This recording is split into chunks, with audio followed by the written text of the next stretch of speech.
Bueno, pues ya estamos grabando. Bueno, hola, ¿qué tal? ¿Cómo estáis? Buenas tardes. Para los que estáis a este lado del Atlántico, buenos días. Para los que estáis, bueno, pues al otro lado, pues según mi sistema de referencia, ¿vale? Aquí en España ahora mismo son las 3 de la tarde, horario peninsular. Para vosotros supongo que será por la mañana. Nada, pues bienvenidos a esta nueva clase que tenemos de la asignatura de didáctica de la geometría. Esta semana hemos tenido dos clases. En una primera, la clase que dimos ayer, creo recordar, sí, hicimos, bueno, pues una clase de refuerzo, ¿vale? De complementaria para seguir trabajando de cara al examen. Hoy, en la clase que vamos a mantener, bueno, pues es una clase normal, vamos a avanzar temario y de hecho nos vamos a meter en un tema nuevo, ¿vale? Nos vamos a meter en el tema de la geometría analítica. Como siempre, vamos a compartir la programación para ir asentándonos poco a poco en la clase y para dejar que los compañeros, bueno, pues acaben de incorporar a la sesión. Vamos a poner la programación, que sería esta. Un segundito que yo me arregle entre tanta ventana. Vale, vamos a poner esto en pantalla completa. Vale, y vamos a poner aquí el chat. Vale, aquí. Un segundín que lo haría yo.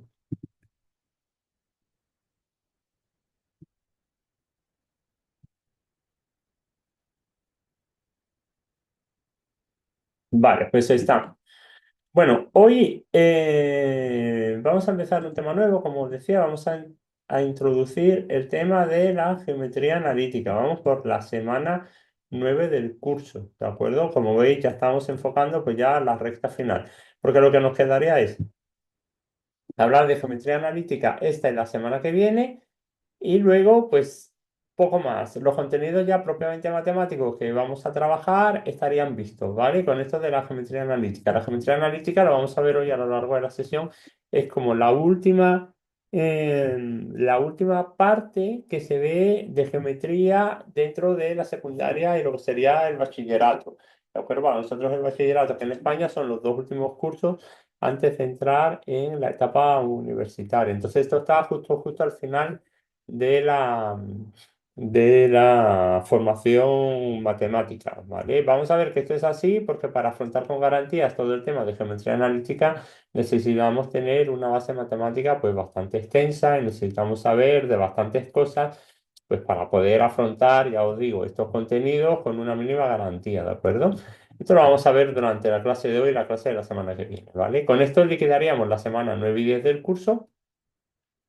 Y ya nos quedarían, pues sencillamente, pues 5 semanas en las cuales vamos a ver herramientas digitales para la enseñanza de la geometría, ¿vale? Proyectos de innovación en geometría y una última clase que sería como una sesión, eh, digamos, de preparación para el examen, si lo queréis ver de esta forma, en las cuales vamos a diseñar una situación de aprendizaje, ¿vale? Esto sería, vamos a trabajar juntos con una situación de aprendizaje y con esto ya, pues terminaríamos y de aquí ya de cara al examen. Entonces, como veis, pues ya estamos encarando lo que sería, pues, si tenemos 15 semanas, vamos por la semana 9. ¿Vale? Pues más o menos estamos encarando lo que sería el último, estamos terminando el segundo tercio de la asignatura y nos quedaría ya el último tercio, ¿vale? De esta asignatura que estamos compartiendo. Antes de meternos con los contenidos de geometría analítica, haré un comentario. Tengo ya casi corregida la actividad 2, ¿vale? Estoy mirando aquí mis notas, ¿vale? Y me quedarían solo 7 actividades por corregir. ¿De acuerdo? 7 actividades. Estas 7 actividades no, no es por nada, pues son actividades que me han mandado en formato Word. ¿De acuerdo? Por favor, cuando mandéis las actividades, es mejor que me las mandéis en PDF. ¿Vale? Mandarme las actividades en PDF se escucha con eco. ¿Por qué? A ver, un momento, déjame ver si yo tengo bien el micrófono. Sí, yo lo tengo bien puesto, mi micro. ¿Vale? No, pues entonces eres tú, Giovanni. ¿Vale? No, porque yo tengo bien seleccionado el micro, ¿vale? Porque a veces no tengo bien seleccionado el micro, ¿vale? Entonces os decía. Que, que con esto de las actividades, ¿vale? Por favor, mandármela en PDF, no me la mandéis en Word, ¿vale? Porque es mucho más cómodo para mí corregir en PDF, ¿vale? Entonces, y aparte, es decir, mandáis en Word, corréis el riesgo de que todo se mueva, todo se descuadre y demás. Entonces, por favor, mandad las actividades en PDF. Entonces, como os decía, lo tengo ya casi todo corregido, ¿vale? Me quedan solo 7 actividades por corregir, que son las que me habéis mandado en Word, que bueno, que las intentaré corregir, bueno, pues a lo largo de hoy estamos a miércoles, ¿vale? A no ser que se presente una catástrofe, supongo que esta semana liquido con las 7 actividades que me quedan, ¿vale? Bueno, pues eso es lo que yo os quería contar antes de meternos ya en el tema que vamos a ver hoy, que es el tema de geometría analítica, ¿vale? Vamos a ponernos, vamos a pasar al tema de hoy, ¿vale? Que sería este tema, ¿vale? De geometría analítica. El problema sobre el que vamos a pivotar o el problema que va a ser nuclear en nuestra sesión, que va a ser el eje en nuestra sesión, ¿vale? Sería este, sobre qué manera o de qué forma podemos presentar los conceptos de geometría analítica en educación secundaria. Como decía, estos conceptos de geometría analítica van al último tramo, ¿vale? Al último tramo, a la última parte de educación secundaria, porque nos hacen falta muchos conocimientos sobre matemáticas para poder afrontar con garantías estos contenidos, ¿vale? El esquema que vamos a seguir es el que hemos venido repitiendo a lo largo de estas sesiones, ¿vale? Primero, vamos a hablar. Aquí hay un error. Mm, mm, mm, mm.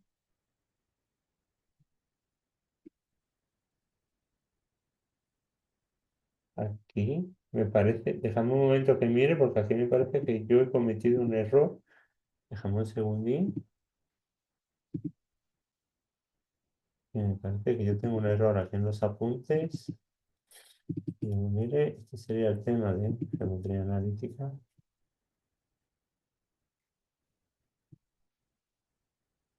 Pues no, ¿está bien? No, sería así. Este de geometría analítica. Bueno, lo que vamos a hablar es un poquito de conceptos básicos y vamos a hablar de dificultades.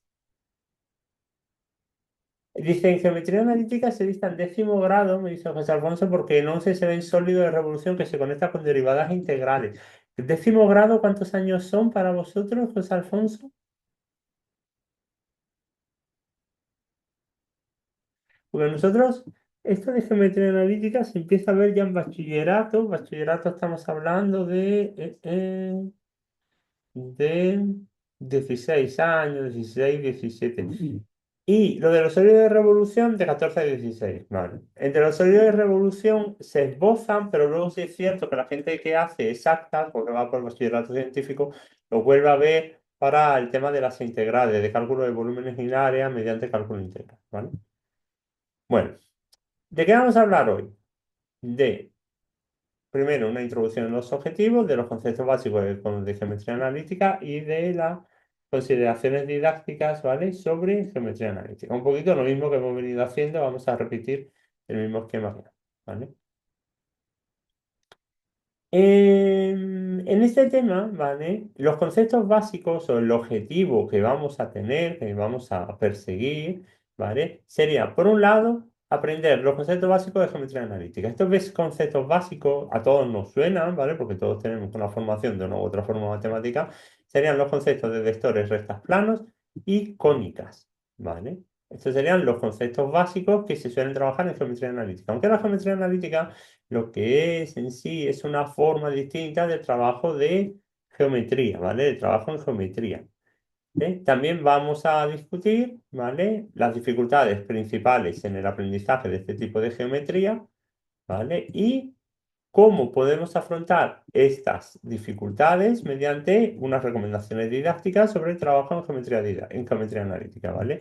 Por último, como hemos venido haciendo en todos estos temas, pues vamos a explorar algunos recursos, ¿vale? Que podemos utilizar, que nos pueden facilitar, bueno, pues nuestro día a día en clase a la hora de trabajar, bueno, pues estos conceptos, ¿vale?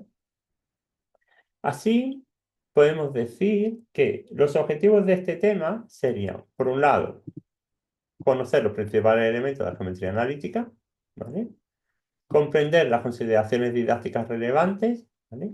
Tener en cuenta o tener bien presentes los principales errores y dificultades de aprendizaje que esta forma de afrontar la geometría presenta, ¿vale?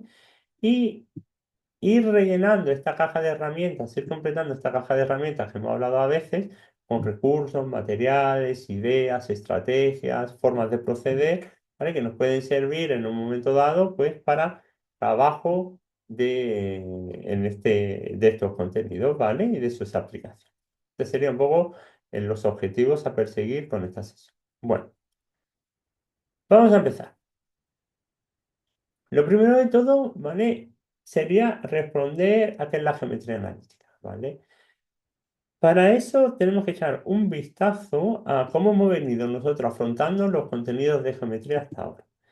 Hasta que se empiezan los estudios de geometría analítica, ¿vale? La geometría es tremendamente visual, la geometría que se ve en secundaria y en primaria. De hecho, si os fijáis, cuando nosotros hemos empezado hablando ya hace unas semanas de los conceptos de geometría plana, ¿vale? Que son los primeros conceptos de geometría que se esbozan en la educación primaria, aunque luego se vuelven a ello en secundaria, ¿vale? Todo era como muy visual.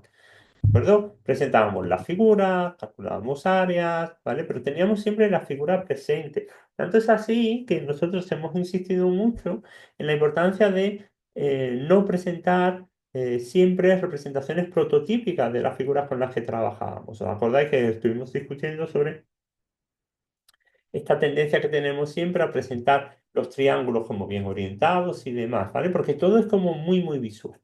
A medida que vamos avanzando poco a poco en la educación, ¿vale? Vamos pasando de curso, pues nos vamos haciendo pues más maduros, con más capacidad de abstracción, ¿vale? La geometría, aunque sigue siendo visual, ¿vale? Nos seguimos centrando mucho en la visualización, pero poquito a poco, ¿vale? Es cada vez más abstracta, ¿vale? Vamos ascendiendo en lo que serían los niveles de Van Gile, ¿vale? Y nos vamos formando, vamos teniendo la capacidad de hacer alguna demostración de algún teorema, ¿vale? De entender cómo se deducen según qué propiedades, etcétera. Entonces, poquito a poco vamos avanzando en la abstracción. El último paso de este avance, ¿vale? En la abstracción, en la cual poquito a poco vamos eliminando la componente visual, sería el paso a la geometría analítica. Donde en geometría analítica lo que nosotros hacemos es unir geometría y álgebra, ¿vale? Y trabajamos la geometría desde un punto de vista totalmente abstracto, olvidándonos de lo que sería la visualización, al menos en primera aproximación, ¿de acuerdo?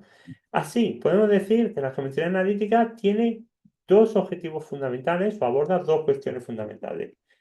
Por un lado, dada una curva, obtener la ecuación que describe esa curva, ¿vale? Como veis, esto es puro álgebra. Yo tengo una curva en un sistema de coordenadas, ¿vale? Es decir, por ejemplo, yo tengo un sistema de coordenadas x, y dibujo una curva y yo quiero obtener cuál es la ecuación, ¿vale? O la función que me describe esta curva, ¿vale? Que sería el conjunto de puntos que me cumplen esta curva, ¿vale? Y dos, este sería el primer objetivo, y dos, dada una función o dada una curva, por ejemplo, dada esta curva, ¿vale? Determinar la gráfica que responde a esta ecuación, que en este caso es una circunferencia, ¿vale? Es la ecuación de una circunferencia, es decir, dada una ecuación, ¿ok? Pues graficar esta curva, ¿de acuerdo? Graficar o obtener el conjunto de puntos, ¿vale? Que responde a la ecuación. Y estos serían los dos objetivos, ¿vale?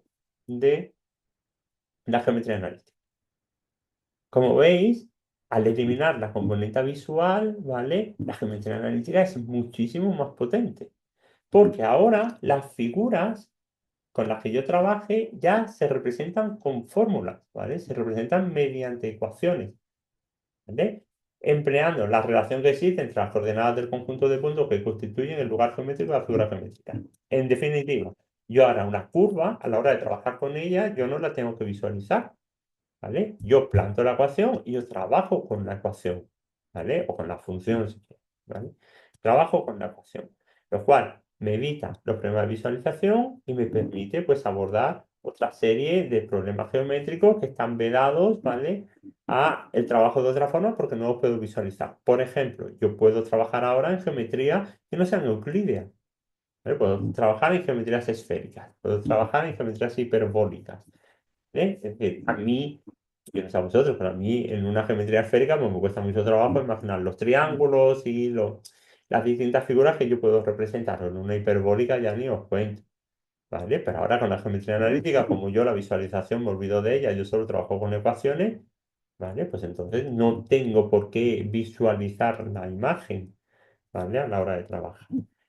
Ese sería un punto fuerte. El segundo punto fuerte, aparte de trabajar en otras geometrías, yo puedo ahora abordar sin dificultades el trabajo en espacios de más de 3 dimensiones, porque ahora yo estoy trabajando con ecuaciones. Entonces yo puedo trabajar en espacios de 4, 5, 6, 7 dimensiones. En el fondo se trabaja siempre igual, ¿vale? Porque yo trabajo con ecuaciones. Lo único que la complejidad en el álgebra pues, va a cambiar, ¿no? Porque voy a tener más variables y demás, pero el trabajo en sí es exactamente el mismo, ¿vale? Yo, si la geometría fuera exclusivamente visual, ¿vale? Pues yo no puedo trabajar en geometrías de 4 dimensiones porque yo no podemos imaginar, ¿vale? Un objeto de 4 o 5 dimensiones. Entonces, esto nos hace que la geometría que nosotros podemos abordar sea mucho más rica y es una herramienta como muy, muy potente el trabajo con geometría analítica. Eso sería los puntos positivos. ¿Cuál sería el precio a pagar por todo esto? Que las matemáticas que necesitamos son muchísimo más avanzadas.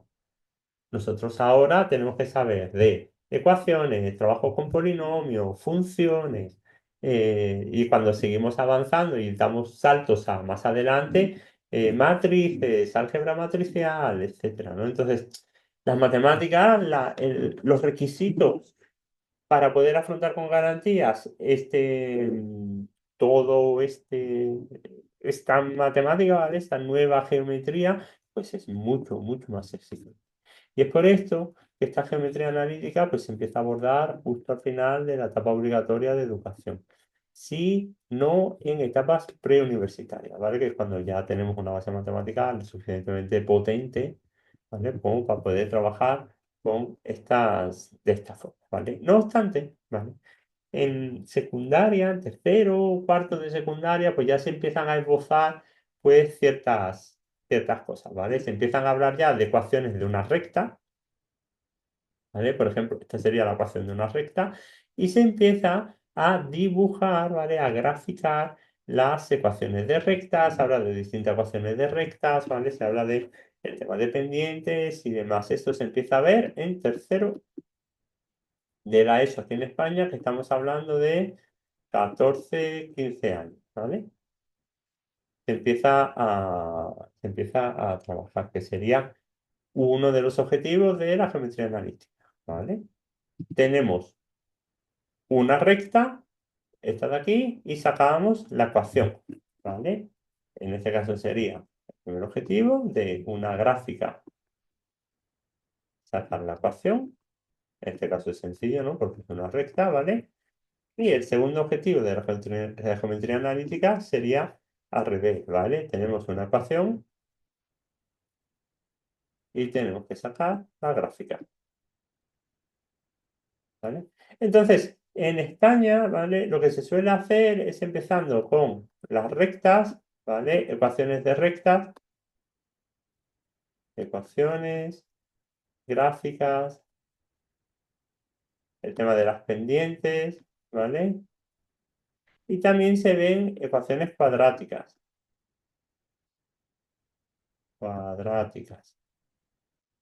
¿vale? Lo que son parábolas, ¿vale? Lo que son las parábolas.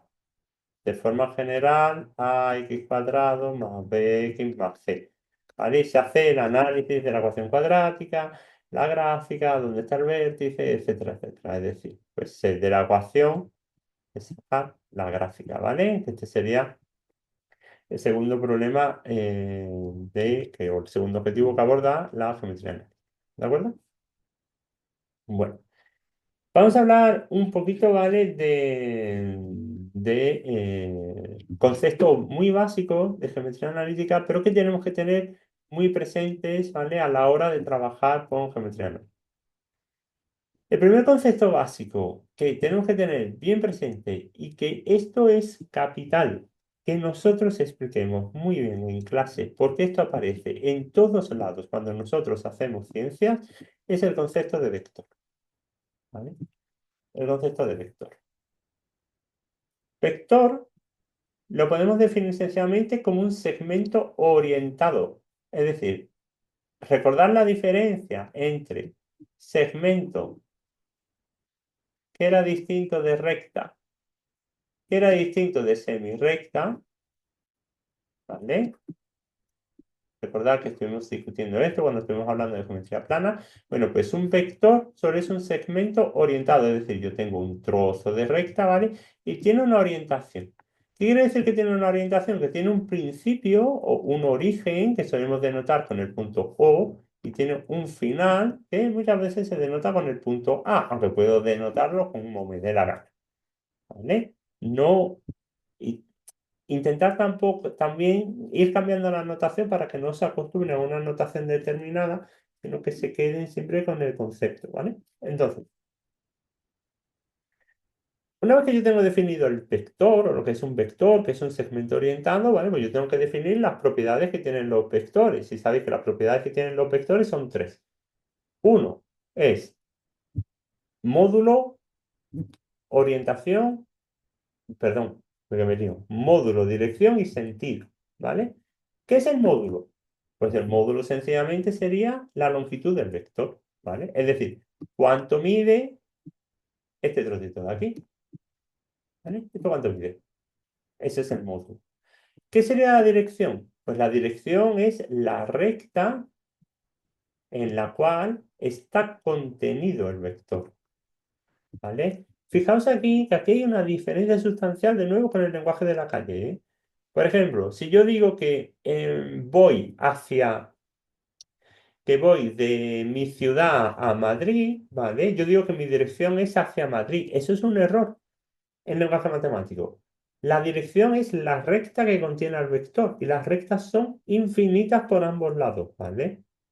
El sentido es el que te marca hacia dónde vas, ¿vale? Es el que te da la orientación, no la dirección, ¿de acuerdo? Sin embargo, en el lenguaje cotidiano nosotros utilizamos indistintamente dirección y sentido, pero en matemáticas cuando hablamos de vectores no es así, ¿vale? Entonces, el módulo nos da la longitud, la dirección nos da la recta soporte, si queréis, que contiene el vector, ¿vale? Y el sentido nos indica, ¿vale? La orientación de este vector, ¿vale? Es decir, si va hacia un extremo de la recta o si va hacia el extremo contrario de la recta que lo contiene, ¿de acuerdo?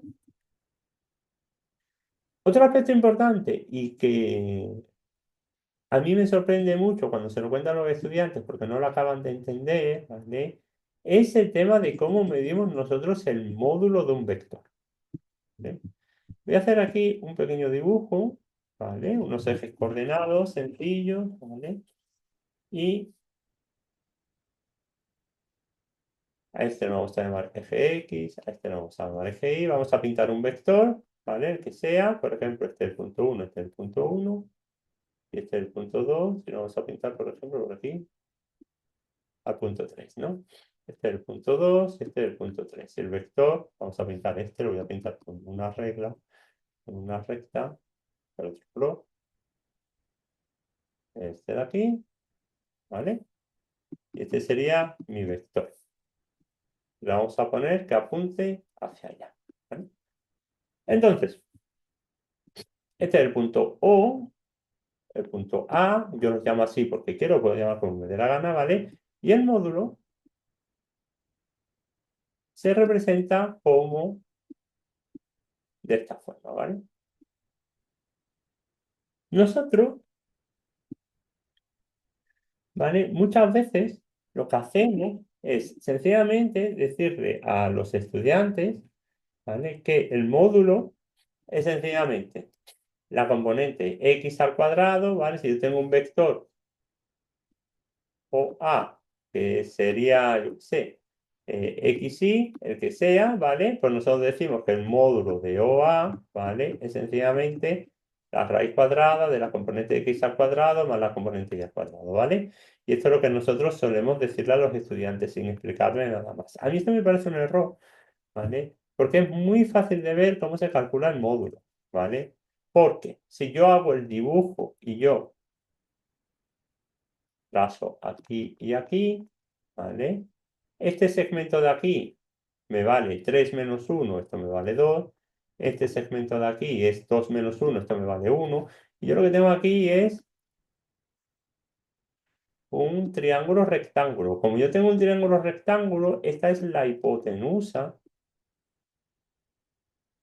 de este triángulo rectángulo. Entonces, el valor de esto es sencillamente 2 al cuadrado más 1 al cuadrado, ¿vale? Que es esto de aquí. Pero yo no le suelto la fórmula sin más, sino que explicamos esto de aquí. De hecho, este cálculo de distancia, porque al fin y al cabo lo que yo estoy calculando cuando calculo el módulo es la distancia entre el punto O y el punto A, ¿vale? Esto se hace siempre igual. Se hace mediante triangulación, bueno, mediante triángulos rectángulos, en lo que se denomina, esto no se lo contéis a lo que es la topología habitual. Las topologías sabéis que es como la forma de calcular distancias que tenemos. En la topología que nosotros solemos utilizar, ¿vale? La topología euclidiana de andar por casa, nosotros calculamos siempre la distancia mediante triángulos rectángulos. ¿Vale? Entonces, no cuesta nada explicarle a los chicos, ¿vale? Que lo que estoy haciendo yo cuando calculo el módulo de un vector es sencillamente calculando la distancia que hay entre el punto de inicio y el punto final. Y esto es lo que representa el módulo. Y que el módulo se calcula haciendo un triángulo rectángulo, porque una vez que llegan los chicos aquí, este de los triángulos rectángulos ya lo saben.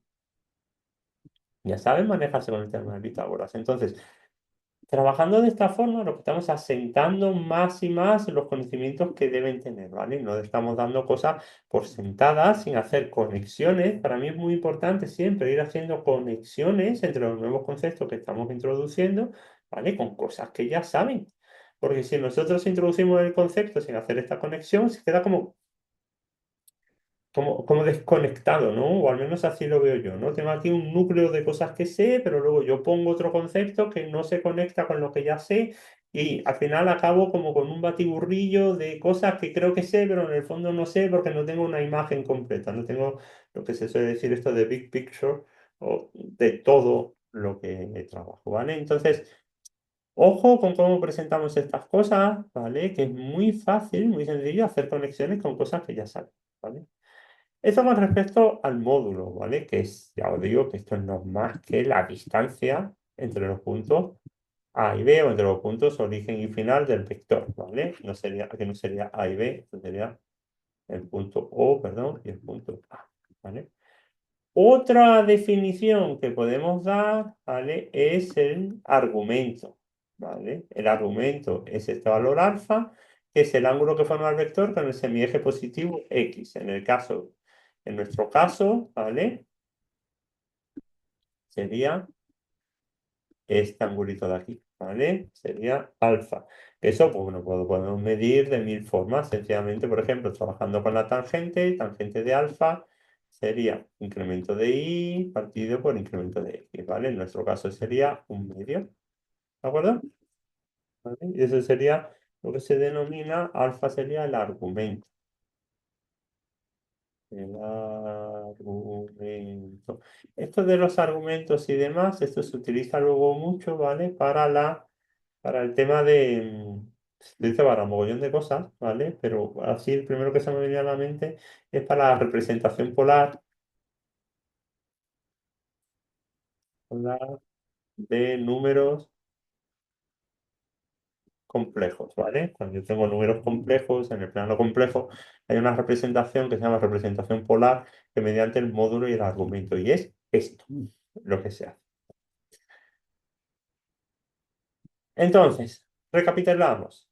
Lo primero que vamos a introducir como concepto básico de geometría analítica es el concepto de vector y dentro de vector, conceptos de módulo de dirección. Bueno, primero, evidentemente, la definición de qué es un vector, segmento orientado, definición de módulo, dirección y sentido, ¿vale? Módulo. Hacemos énfasis en cómo calculamos el módulo, que al fin y al cabo es la distancia entre el origen y el final, cómo de grande es este segmento, ¿vale? Y el argumento, que a veces se suele definir, ¿vale? Que esencialmente pues el ángulo que forma con el semieje positivo X, ¿vale? Como en este punto los chicos ya saben las funciones trigonométricas, pues no hay ningún problema en hacer la definición del argumento en función de la tangente, del seno, del coseno, del que queramos, ¿vale? Aquí tenemos la definición, ¿vale? Una vez que tenemos esto visto, hay alguna cosilla más de vectores que se suele ver, ¿vale? Por ejemplo, se suele definir lo que es el vector opuesto, ¿vale? Que esto es un poco de cajón, ¿vale? Yo tengo el vector v, ¿vale? El vector v, que es el vector x, y, pues el vector opuesto, ¿cuál va a ser? Pues el vector en el cual pues yo le cambio las componentes a x, e, y el vector opuesto de v lo podemos llamar a, ¿vale? Si queréis, para no liarnos, sería menos x menos y, ¿vale? Este podemos llamarlo esto a, que evidentemente esto es menos v, ¿no? Es decir, lo que estoy haciendo es cambiándole las coordenadas al vector que me dan. Obvio, que es vector opuesto, ¿vale? No tiene lógica, ¿vale? Un poquito más complicado, ¿vale? Un poquito con más miga, ¿vale? Es el tema de la suma de vectores y el producto por un escalar, ¿vale? Esto se suele llamar no producto por un número real, esto se suele llamar producto por un escalar. Aquí nos solemos confundir un poquito más, aunque esto es fácil de entender, ¿vale? Yo esto cuando me toca explicarlo es primera componente con primera componente, segunda componente con segunda componente. Es decir, yo tengo que sumar tomates con tomates, manzanas con manzanas. Yo no puedo sumar tomates con manzanas. Y yo no puedo sumar así.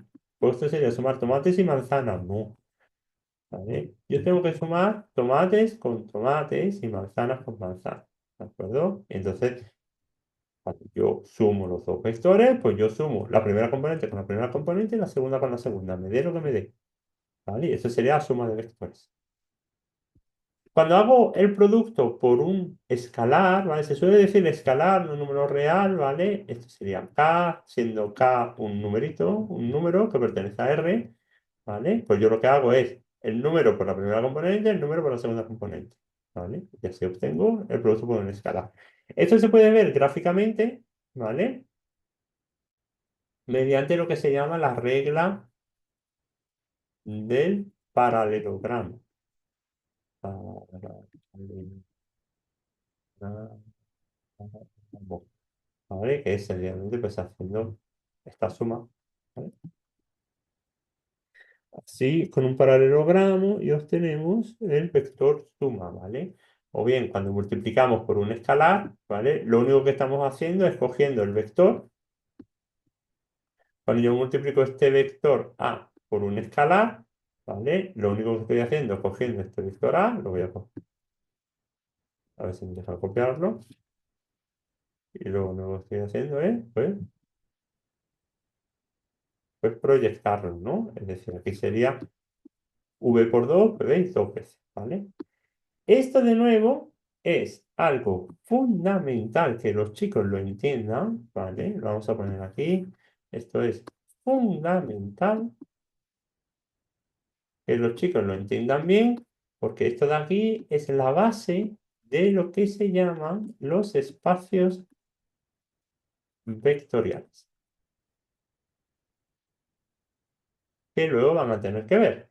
¿Qué es un espacio vectorial? Pues un espacio vectorial es un espacio donde tengo definidos una operación interna, esta, la suma de vectores, y una operación externa, que es la multiplicación por un escalar, ¿vale? Entonces, yo cuando afronte el tema de los espacios vectoriales, que se afronta inmediatamente después, al menos aquí en España, de haber visto esto de los vectores en detalle, yo tengo que tener bien asentado lo que es el álgebra de vectores, ¿vale? Para poder luego afrontar esta concepción un poquito más compleja, ¿vale? Que es el concepto de espacio vectorial, ¿de acuerdo?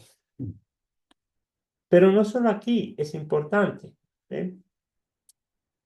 Tener claro lo que es la suma y la multiplicación de vectores, ¿vale? Nos ayuda a entender también el concepto de linealmente dependiente, linealmente independiente o lo que se llama combinación lineal. ¿Vale? ¿De acuerdo? Dos vectores se llaman o son linealmente dependientes cuando yo puedo obtener uno a partir del otro. ¿Eh? ¿De acuerdo?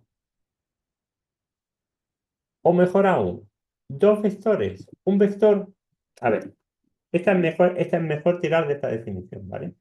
Dice, un vector omega, W, se dice que es combinación lineal de otros dos vectores U y V si existen dos números tales que yo puedo expresar W como un conjunto de operaciones sobre el vector U y el vector V. ¿Vale? Esto sería combinación lineal, o lo que se dice que son linealmente dependientes. Si esto no sucede, pues hablamos de linealmente independiente. ¿De acuerdo? Todos estos conceptos de linealmente dependiente, linealmente independiente y demás, aquí tenéis un ejemplo, ¿vale? De linealmente dependiente, ¿vale? Son fundamentales para luego poder entender bien, ¿vale? Lo que se llama o lo que se trabaja en espacios vectoriales como la definición de sistema generador, ¿vale? Y lo que sería la definición de base del espacio vectorial, ¿de acuerdo? Entonces, como veis, pues poquito a poco, trabajando con esto de los vectores y demás, nosotros vamos avanzando hacia otros conceptos pues, más difíciles, ¿vale? Y en el fondo lo que estamos haciendo es geometría, ¿eh? Es un tratamiento geométrico, pero como veis ya es como mucho más abstracto, ¿vale? Mucho más abstracto. Otro concepto así, que está con un rango un poquito de menor importancia que podemos trabajar, es el concepto de vector libre, ¿vale? Un vector libre es solo o el conjunto de vectores libres es el conjunto de los vectores que se denominan equipolentes. Es decir, el conjunto de vectores que tienen todos el mismo módulo, dirección y sentido. ¿De acuerdo? Esa sería la definición de vectores. Más aspectos que tenemos que tener claro, ¿vale? Sería el concepto de producto escalar. De nuevo aquí afrontamos con el concepto de producto escalar, ¿vale? Uno de estos conceptos que son complicados de entender y que nos cuesta mucho trabajo, ¿vale? Y que no acabamos de ver cómo se trabaja. ¿De acuerdo? Vamos a ver. El producto escalar es una operación. Nosotros estamos definiendo una operación sobre vectores. ¿Eh? Lo primero de todo, aquí hay una errata. Esto suele ser un punto en España. Cuando yo hago el producto escalar de dos vectores, aquí suele ser un punto, no una X. En vuestro país es lo mismo. Para no confundiendo así con la notación. ¿En vuestro país se representa como un punto o como una X? Pues aquí suele ser un punto, ¿vale? Una X, el punto suele ser producto escalar, ¿vale? Y la X suele ser producto vectorial, un punto, ¿no? Producto vectorial. Entonces, tener cuidado que aquí hay una pequeña errata, ¿vale? El producto escalar lo que me da es la proyección, ¿vale? De un vector sobre otro. ¿De acuerdo? Esto es lo que me daría el producto escalar. El producto escalar se calcula de dos formas. Si yo tengo un vector U que tiene por coordenadas U1 y U2 y tengo un vector V que tiene por coordenadas V1 y V2, el producto escalar de U por V es U1 por V1 más U2 por V2, ¿vale? O alternativamente, el producto escalar de U por V es el módulo de U por el módulo de V por el coseno del ángulo que forma U y V, ¿vale? Entonces estas serían las dos formas de calcular el producto escalar y el producto escalar como aquí tiene un coseno, pues nos sirve, por ejemplo, para comprobar cuando dos vectores son perpendiculares. Si dos vectores son perpendiculares, ¿vale? El producto escalar de estos dos vectores es cero, sin más. Entonces nos sirve para esto, ¿vale? Si son perpendiculares, alfa es 90 y el coseno de 90, pues es cero, ¿vale? Entonces nos sirve para esto. Aquí los chicos se suelen liar muchísimo, muchísimo, muchísimo. ¿Vale? Suelen tener muchos problemas a la hora de interpretar, ¿vale? ¿Qué es el producto escalar? Déjame que mire, a ver si encuentro yo una foto de lo que es el producto escalar. Ah, aquí.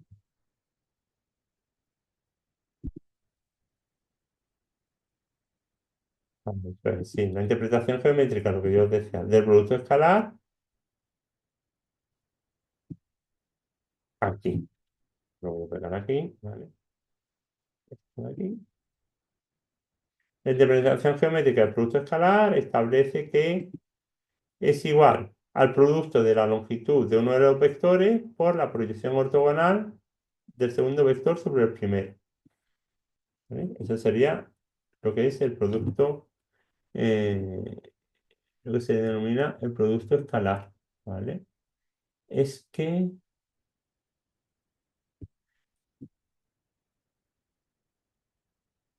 claro, porque este trozo de aquí, este trocito de aquí, esto de aquí, sería el módulo de U por el coseno de U. Efectivamente. Este trocito de aquí es el módulo de U por el coseno de alfa. Y luego tengo aquí el módulo de V, ¿vale? Entonces, aquí en esto del producto escalar, dedicarle mucho atención también a la hora de la definición y hacer ejercicios sobre ello, ¿vale? Aquí tenéis los ejemplos. Esto, de nuevo, esto es un punto, ¿vale? Y esto es un punto. Si los vectores son perpendiculares, lo que yo os decía, U por V igual a cero, ¿vale? ¿Por qué? Porque alfa es igual a 90, pi medio si queréis, y el coseno de pi medio, bueno, pues es cero, ¿vale? Entonces, ahí tenemos la definición. Entonces, haciendo una síntesis, ¿vale? Un segundito. Haciendo una síntesis de vectores.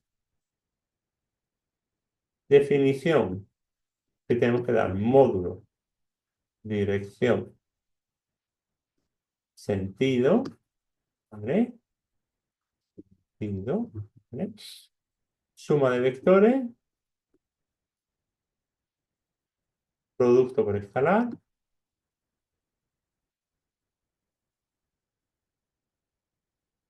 ¿vale? Y ahora, suma de vectores, el producto por escalar, ¿vale? Y luego el producto escalar.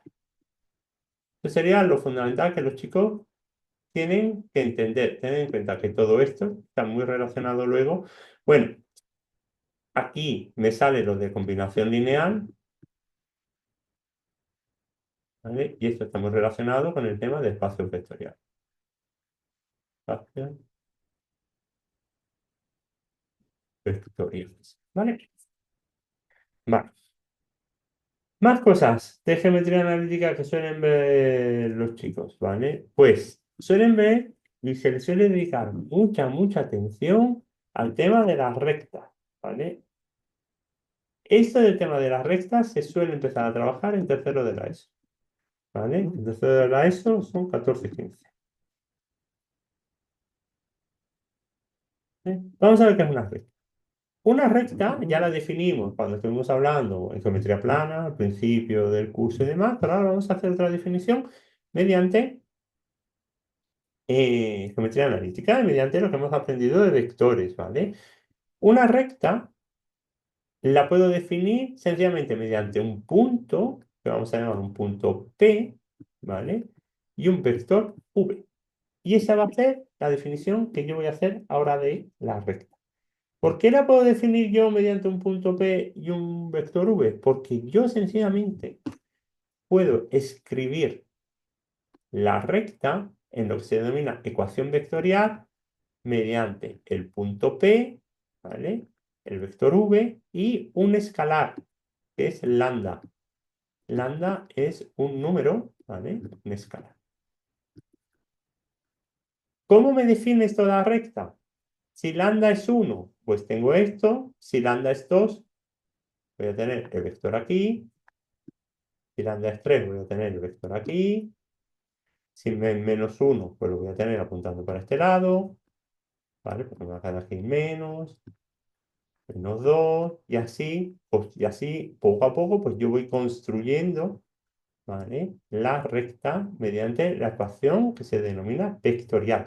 Esta sería la base de todas las posibles ecuaciones de la recta sobre las cuales yo puedo trabajar, ¿vale? Sería la ecuación vectorial.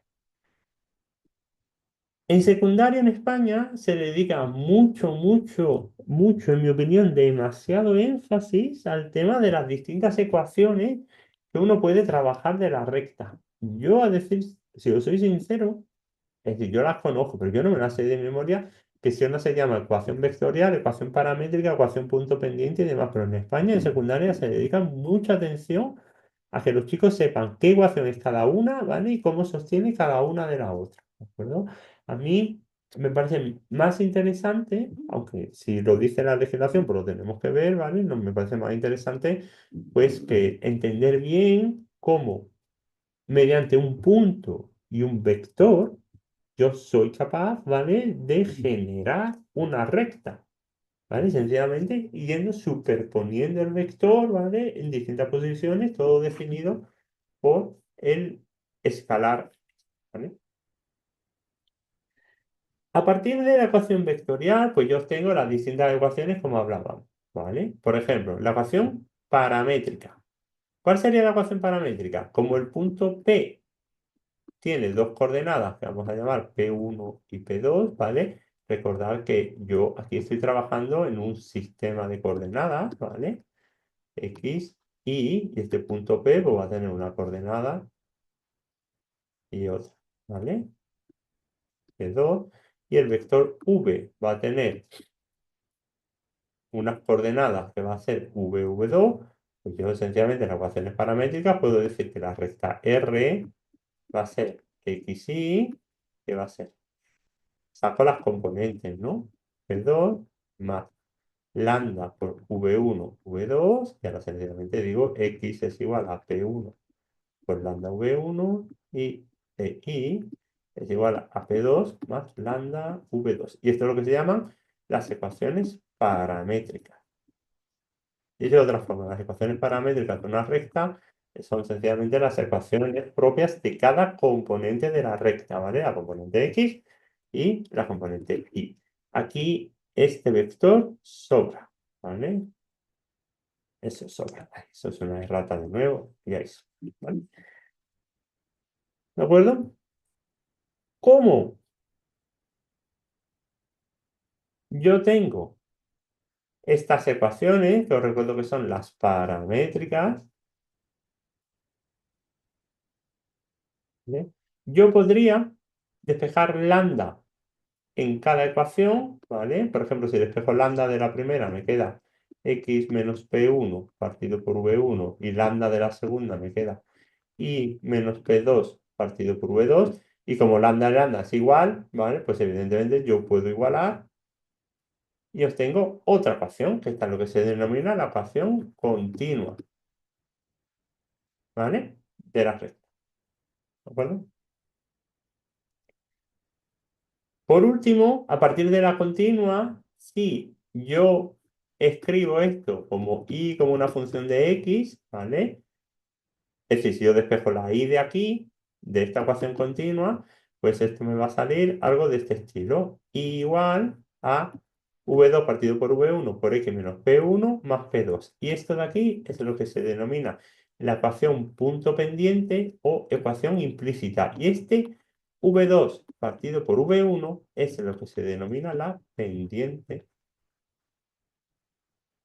de la recta. ¿vale? Y entonces aquí tenemos por las cuatro ecuaciones que nosotros podemos trabajar, ¿vale? Bueno, tenemos una última, perdón, que sería lo que se llama la ecuación general, ¿vale? Que sería expresándola de esta forma. De la forma x más bi más c igual a c, ¿vale? Entonces, resumiendo, yo puedo tener ecuación vectorial, ecuación paramétrica, donde despejo lambda, ¿vale? No, perdón, donde yo despejo cada componente, la x y la y por separado, ecuación vectorial, donde despejo lambda en la ecuación paramétrica e igualo, ecuación implícita o punto pendiente, ¿de acuerdo? O punto pendiente, y ecuación general, que es la que yo obtengo, pues nada, despejando e igualando a cero, ¿vale? Quiero obtener una ecuación de esta forma, ¿de acuerdo? Y aquí tendríais, pues, las distintas componentes o las distintas formas de expresar las ecuaciones, ¿vale? A lo largo de, a lo largo no, en función de los distintos valores, ¿vale? De los distintos, depende de lo que me estén pidiendo. Ya os digo que en España esto se dedica como mucha atención. Yo tampoco lo veo tan claro de que se dedique tanta atención a trabajo con distintas ecuaciones, ¿vale? Para mí, pues saliendo de esta, las demás pues los tienen fáciles, pero en España se dedica mucha atención. De lo más general es que muchas veces, por hacer algo de énfasis, nosotros muchas veces trabajamos las ecuaciones de esta forma, ¿vale? Las ecuaciones de las rectas de esta forma, ¿vale? Donde a esto de aquí se le llama pendiente, ¿vale? Y esto de aquí se le llama el corte con el eje. O el corte en el origen, el corte con el eje, el corte en el origen y demás, ¿vale? Esta es la forma quizá más general que nosotros tenemos a la hora de expresar las rectas, ¿vale? Que evidentemente lo saco de aquí, sencillamente reordenando un poquito esta ecuación, ¿vale? Para mí lo importante de todo es que los chicos entiendan, ¿vale? Imaginaos esta recta. Este punto de aquí es el punto A, que es el corte con el eje, ¿vale? ¿Por qué es el punto A? Porque cuando x vale cero, ¿vale? Y solo me queda A. Y la pendiente lo que me da es el ritmo de crecimiento o decrecimiento. Esto para mí es quizás más fundamental que saberme todas las ecuaciones de memoria y demás. ¿Por qué? Es fundamental que entiendan que si la pendiente es positiva, la recta es una recta creciente; si la pendiente es negativa, la recta es decreciente, ¿vale? Dependiendo cómo sea. La pendiente, si es más grande, crece más rápido; si es más pequeña, crece menos. Si tengo una recta por pendiente cero, es una recta constante, ¿vale? Y esto para mí es muy importante porque luego, si siguen por bachillerato de ciencias, en físicas, por ejemplo, cuando tengan que hacer las derivadas de, por ejemplo, en cinemática, cuando me hacen la derivada de la posición, ¿vale? Pues me van a sacar la velocidad, y la velocidad es solo la pendiente, ¿vale? La pendiente en el punto tangente, ¿vale? De la posición, ¿perdón? Entonces, ahí te empezamos a conectar cosas con el mundo real, ¿vale? Entonces, intentad ir de un pasito más allá, ¿vale? Avanzar un pasito más allá, no os quedaros solo en una descripción meramente de ecuaciones, ¿vale? Meramente de plantear ecuaciones, sino intentar avanzar un poco más, ¿vale? Intentar y empezar a conectar cosas con el mundo real, ¿vale? Porque muchas veces te encuentras, ya os digo, que te pueden encontrar con estudiantes que bueno, que esto lo sepan bien y demás, pero tú luego le plantas fx, y. Tú le plantas una recta así, ¿vale? Por ejemplo, le plantas esta recta y le preguntas cuál es la pendiente de esta recta y no te lo sabe contestar. Entonces, a mí esto no me sirve. ¿vale? Porque no me sirve solo una memorización, o al menos como yo afronto esto de la educación, ¿vale? Y de las matemáticas, no me sirve con que memoricen cosas, ecuaciones y demás, pero luego no sepan, ¿vale? Que la pendiente de una recta que es constante, ¿vale? Esto es cero, sea la que sea. ¿De acuerdo? Entonces, ya digo, hay que ir un pasito más allá y en este campo de la geometría analítica no dejarnos como embarullar, ¿vale? Con tanta operación, con tanta ecuación y demás, sino avanzar un poquito más, ¿vale? Bueno, esto con respecto a las ecuaciones, ¿de acuerdo? Más cosas. También se suelen ver los planos, ¿de acuerdo? El concepto de plano es un concepto que nosotros ya vimos en geometría plana.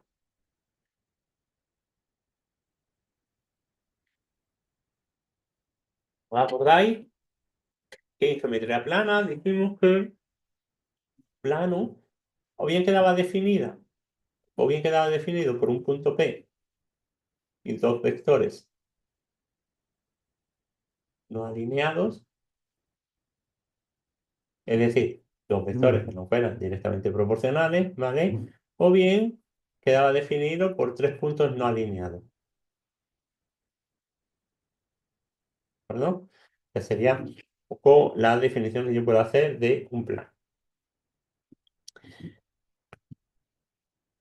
¿Cómo saco yo la ecuación del plano? Vale, pues de nuevo aquí sí podemos intentar tirar un poquito de visualización, igual que tiramos de visualización cuando generamos una recta mediante un punto y un vector y fuimos viendo cómo vamos poniendo el vector, pues aquí es un poquito igual, pero en dos dimensiones. Lo que se llama la ecuación vectorial del plano es sencillamente, los planos se suelen denotar por letras griegas, ¿vale? Generalmente pi, es el punto más un vector, un escalar por un vector más el otro escalar por otro vector, donde t y s son escalares, es decir, son números. Dicho de otra forma, os podéis imaginar como yo voy multiplicando este vector por números, por los números que me dé la gana, y voy obteniendo pues, los distintos puntos, junto con este, que me generan el plano. ¿Vale? Lo podemos ver así un poquito gráficamente, ¿no? Viendo cómo vamos cambiando, ¿vale? Los puntos que me generan el plano a ir trabajando, pues esta combinación lineal que yo tengo aquí, ¿de acuerdo? Con los planos, pues me pasa igual que con las rectas. Tengo distintas ecuaciones en las cuales yo puedo trabajar. Una es la ecuación vectorial, ¿vale? La otra ecuación, pues sería la ecuación que yo llamo paramétrica, ¿vale? Lo que se llama paramétrica, ¿vale? Que es sencillamente desarrollando, igualando las componentes, ¿vale? Aquí hay un problema. Esto sobra, ¿vale? Si yo parto de la ecuación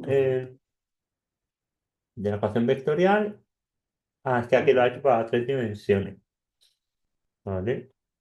Porque esto mal. Esto está mal aquí, Álvaro. Esto está mal. Esto tiene que ser dos dimensiones, ¿vale? Así.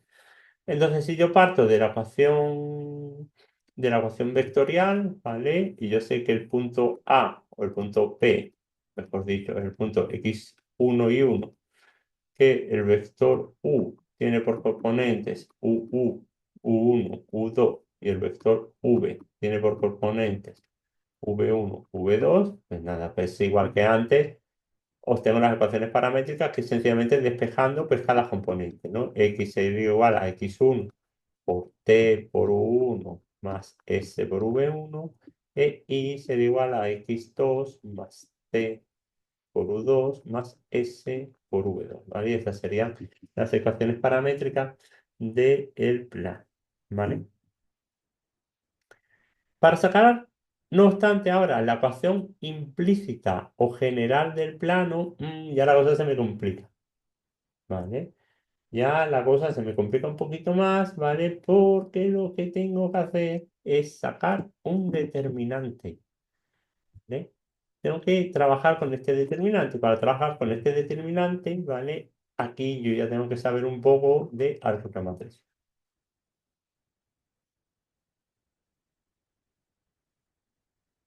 Este determinante sería x menos la componente del punto y menos esto se hace para 3 dimensiones en este caso, la componente del punto, los vectores, y lo que tengo que hacer es el determinante, esto igualarlo a cero, ¿vale? Y este determinante se suele calcular mediante lo que se llama la regla de Sarrus, ¿vale? Que es esto que era esta diagonal, este por este por este por este por este por esta diagonal y así, ¿vale? Esta reglita que hay para el cálculo de determinante, ¿vale? Así se sacaría la ecuación implícita o general. Más ecuaciones que puedo sacar, ¿vale? La ecuación normal del plano, que se llama, ¿vale? Que sería multiplicar un vector del plano con un vector perpendicular en. Esta es la ecuación que se suele trabajar, ¿vale? Habitualmente. En físicas, por lo menos, cuando nosotros definimos un plano, ¿vale? Imaginad que tenéis este plano de aquí. Los planos suelen venir definidos, al menos en física, por este vector n, que es un vector normal. ¿Qué significa que este vector es normal? Significa que este vector es perpendicular tanto a este u como a este v. Dicho de otra forma, el vector n escalarmente por el vector u es cero, el vector n escalarmente por el vector v es cero. ¿Vale? Es el vector normal. Y esta suele ser habitualmente, ¿vale? O al menos la que yo suelo manejar más, ¿vale? La forma de definir los planos mediante su vector normal. Tened en cuenta que si yo estoy dando el vector normal a un plano, pues yo estoy definiendo ya el plano, ¿vale? ¿Cuál sería el plano? Pues todo lo que sea perpendicular a este vector normal, ¿de acuerdo? ¿Vale?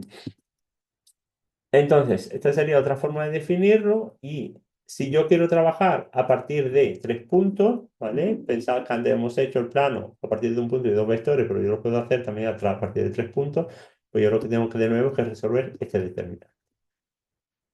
Tengo que hacer este determinante e igual a cero, ¿vale? Aquí tenéis un cuadro resumen de los distintos ecuaciones que yo puedo tener en un plano, ¿vale? La ecuación vectorial, ecuación paramétrica, ecuación implícita o general, ecuación normal y ecuación a partir de 3. No obstante, llegado a este punto, no quiero que os confundáis, ¿vale? Todo esto parte de concepto de vector, ¿vale? Recta, plano. Habitualmente, al menos en España, ¿vale? Antes de introducir el concepto de vector, vamos a ponerlo aquí, ¿vale? Para que no nos liemos. Antes de introducir el concepto de vector, el orden que se suele utilizar en España, ¿vale? Es empezar hablando de las ecuaciones de la recta, ¿vale? Y también de cuadráticas, ¿vale? De parábolas y demás, ¿vale? Hablando de las gráficas, las pendientes, lo que sería pendiente y demás. Se empieza por aquí, ¿vale? En un curso posterior se empieza trabajando el concepto de vector, ¿vale? Con todo lo que hemos visto, concepto del módulo, dirección, sentido, suma vectores, etcétera, ¿vale? Y una vez que yo he visto esto, de nuevo paso a la ecuación de la recta, ¿vale? Pero ahora trabajándolo desde el punto de vista de los vectores. Dicho de otra forma, en este bloque de aquí, que esto es tercero de la ESO, aquí los chicos ya empiezan a trabajar con que las rectas que tienen dos coordenadas, ¿vale? Tiene la coordenada X, sí, tiene esta expresión, ¿vale? Tiene su coordenada X, su coordenada, en realidad, bueno, tiene la coordenada X, la coordenada Y, estoy liando por hacerlo rápido, sería igual a mx más un punto, ¿vale? La pendiente, su punto, empiezan a graficar cosas, ¿vale? Y demás, pero todavía lo han hecho sin ser conscientes del concepto de vector que se ve más adelante, ¿vale? Una vez en un curso posterior que yo ya he visto el concepto de vector, de nuevo vuelvo atrás, ¿vale? Y trabajo de nuevo las ecuaciones de las rectas, pero ya desde el concepto de vector. Y aquí yo ya amplío, ¿vale? Al concepto de producto escalar, suma de vectores y, por supuesto, lo que son las definiciones de planos y demás, ¿vale? Entonces, esto pasa mucho en matemáticas, ¿vale? En matemáticas muchas veces introducimos un concepto en un curso, ¿vale? Avanzamos al curso siguiente, complementamos lo que necesitamos para abordar con garantías ese concepto que hemos visto en el curso anterior, volvemos atrás y revisitamos el concepto, pero desde otro punto de vista. Y este sería un poquito el orden, ¿vale? Yo creo que tiene sentido porque introducir el concepto de vector sin haber visto antes previamente que es una recta y demás, así desde un punto de vista más analítico puede resultar un poco, pues, problemático, ¿vale?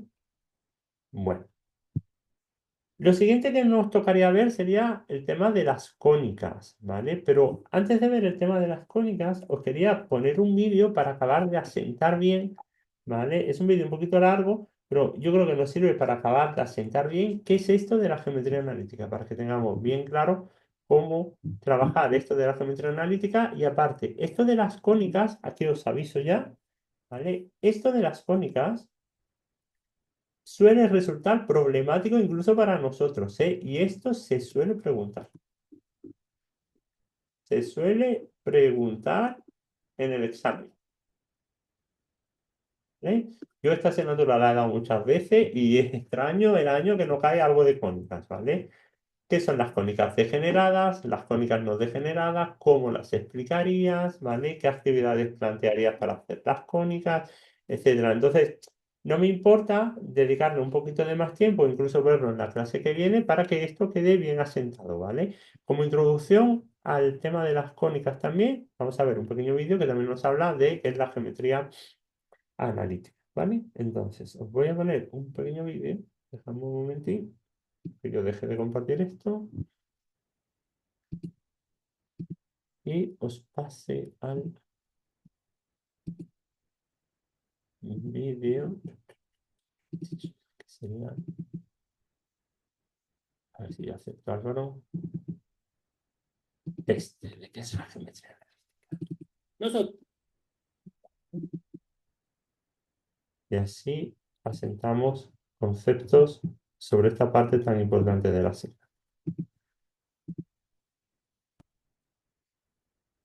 Wow. Nosotros vamos a comenzar un curso de geometría analítica. Lo primero que debemos hacer para comenzar dicho curso es definir qué es la geometría analítica. Entonces, la geometría analítica simplemente es lo siguiente. Una definición más o menos concreta es esta. La geometría analítica es la rama de las matemáticas que estudia las figuras geométricas usando los sistemas de coordenadas y que resuelve los problemas geométricos mediante métodos algebraicos, donde las coordenadas se representan por grupos numéricos y las figuras mediante ecuaciones. El matemático René Descartes fue el primero en darse cuenta que no se debía trabajar por dos lados diferentes, la geometría euclidiana o geometría pura y la parte algebraica. Es decir, él trató de unificar de una manera simple lo que era la geometría euclidiana, que se trabajaba por medio de propiedades, y el álgebra, que trabajaba mediante ecuaciones. Y mediante todo ese trabajo hecho por Descartes, se va a llegar a cosas como estas. Que una figura geométrica, por ejemplo esta circunferencia, que identificábamos con un centro y un radio, la vamos a identificar ahora con una ecuación. En este caso, la ecuación sería x cuadrado más y cuadrado igual a r cuadrado, que es el radio. Más adelante profundizaremos en estos hechos. Ahora, una breve introducción a lo que hizo Descartes sería la siguiente.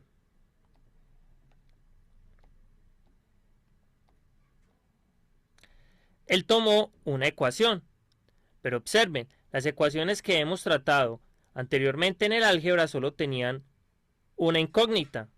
En este caso, nosotros vamos a tener estas dos incógnitas, X y Y. Lo que Descartes se dio cuenta es que los valores de una de estas variables dependían de los de la otra. Por ejemplo, él no trató las dos variables como se hacía en los problemas clásicos, que se trataba una variable y se despejaba, sino que hizo lo siguiente. Él trató de hacer una tabla de valores en los que dándole unos valores a X íbamos a encontrar otros valores para Y. Y se dio cuenta de lo siguiente. Por ejemplo, si X valía 2, entonces reemplazaba en la ecuación y le iba a dar que 2 al cuadrado más Y al cuadrado era igual a 4. Y entonces iba a despejar Y al cuadrado, es decir, Y al cuadrado va a ser igual a 4 y este 2 a la 2 es 4. Como aquí está sumando, lo pasamos a restar y nos da menos 4. O sea que aquí nos iba a dar 4 menos 4, que es 0, de donde Y al cuadrado era igual a 0 y por tanto, sacando raíz a ambos lados, nos quedaba que Y era igual a 0. Es decir, aquí nos quedaba Y igual a 0. Lo mismo podemos hacer para otro valor de la X. Por ejemplo, si tomamos el valor X igual a menos 2, vamos a hacer otra vez lo mismo. Aquí nos queda menos 2 al cuadrado más Y al cuadrado es igual a 4. Pero menos 2 al cuadrado es 4. Más Y al cuadrado igual a 4. Nuevamente despejamos Y al cuadrado y nos queda que Y al cuadrado es igual a 4. Este está positivo, pasa a negativo, menos 4. Y nos queda que Y es igual a 0. Haciendo lo mismo que hicimos anteriormente. Es decir, aquí nos queda 0. Ahora tomemos por ejemplo otro valor como el 0. Entonces, si X valía 0, lo que nos iba a quedar es lo siguiente. Que 0 al cuadrado más Y cuadrado era igual a 4. 0 al cuadrado nos da 0, más Y cuadrado nos da Y cuadrado, y esto es igual a 4. Y sacando raíz a ambos lados nos queda que Y va a ser igual a la raíz cuadrada de 4, y la raíz cuadrada de 4 es 2, es decir, aquí nos queda 2.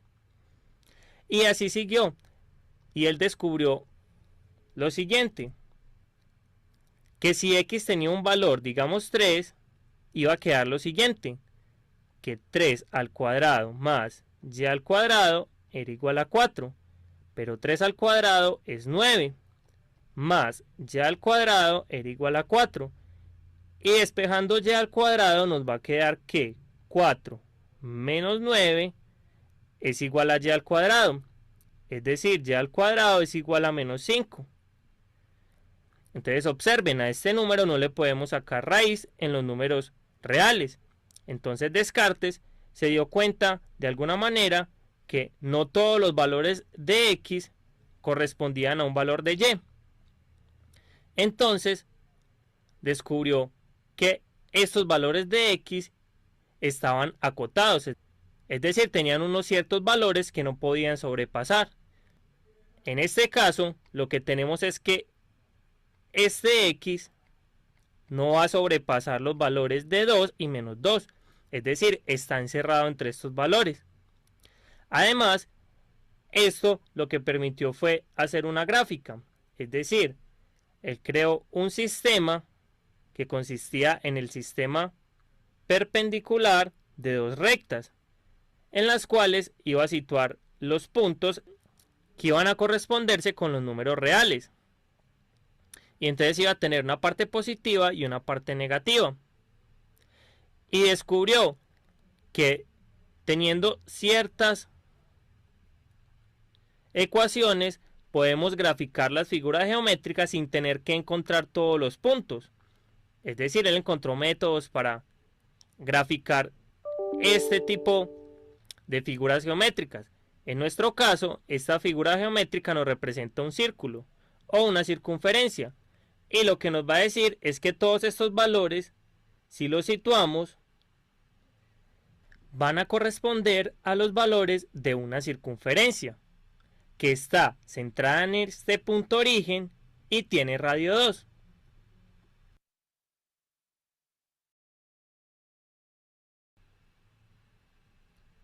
Entonces observen, así pudimos trabajar con este círculo mediante ecuaciones. A través de todo el curso vamos a ver que no solo el círculo puede tener esas propiedades, también la recta. Lo podemos dotar de una ecuación, lo mismo que para otras figuras que pueden sernos familiares o no, como lo son la elipse y otras que trataremos más adelante. Ahora, teniendo todo esto que acabamos de explicar, lo que la geometría analítica busca es encontrar este tipo de ecuaciones, que las vamos a clasificar en unas ecuaciones generales, y lo que nos importa es encontrar estas ecuaciones para así encontrar la figura geométrica que nos representa. Pero antes de ello debemos saber algo. ¿Qué es cómo vamos a definir estos sistemas de coordenadas? Esto lo haremos en nuestro próximo video.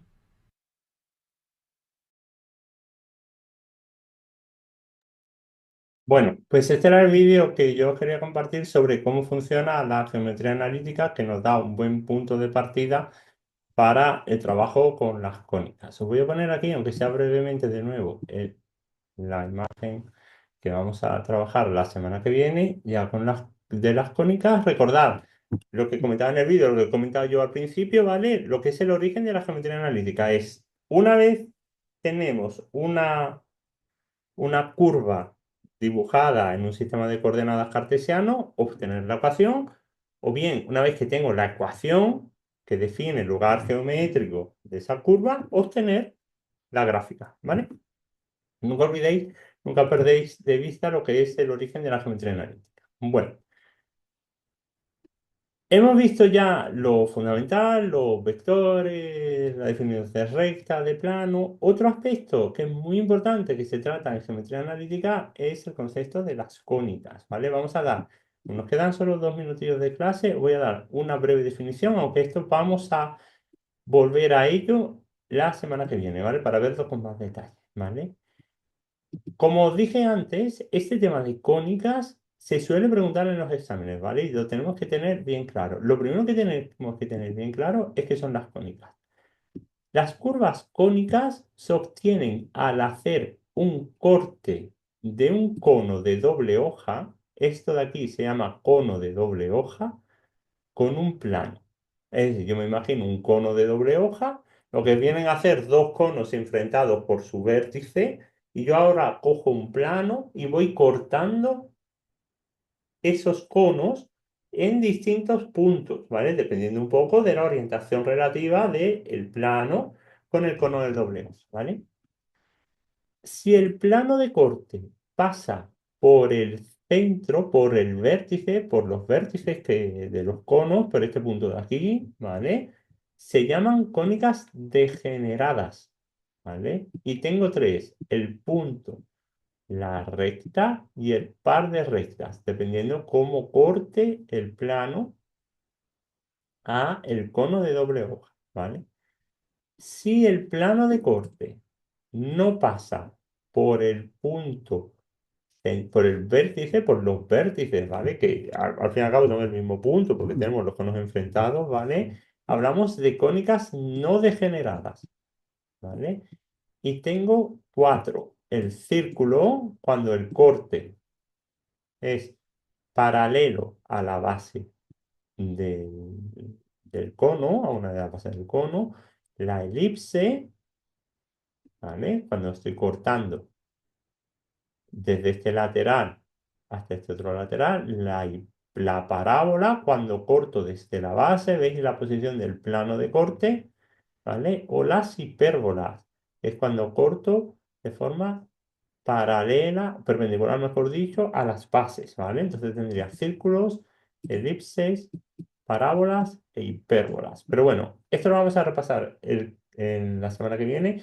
El primer concepto que os tenéis que quedar es que las cónicas se obtienen mediante el corte de un plano con un cono de doble hoja, y que hablamos de cónicas degeneradas si el plano y el cono de doble hoja, si el plano contiene a los vértices de los conos, ¿vale? Hablamos de cónicas degeneradas, puntos recta, par de rectas. Si el corte del plano con el cono de doble hoja no contiene a los vértices, ¿vale? Hablamos de no degeneradas. Y ahí tenemos el círculo, la elipse, la parábola y la hipérbola, ¿vale? Pero bueno, esto lo vamos a ver la semana que viene. Vamos a ver el resto del tema, ¿vale? Junto con el tema siguiente, ¿vale? Como esto es importante, bueno, pues quería dejarlo para la semana que viene.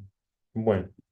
Pues poco más, lo vamos a dejar por aquí. Oye, nada, un placer y la semana que viene nos vemos con más y atacamos este tema de las cónicas, ¿vale? Oye, pasa muy buen día y nada, la semana que viene volvemos con un poquito más de geometría. Cuidado, Buen cuidado día, mucho. profesor. Hasta luego. Chao.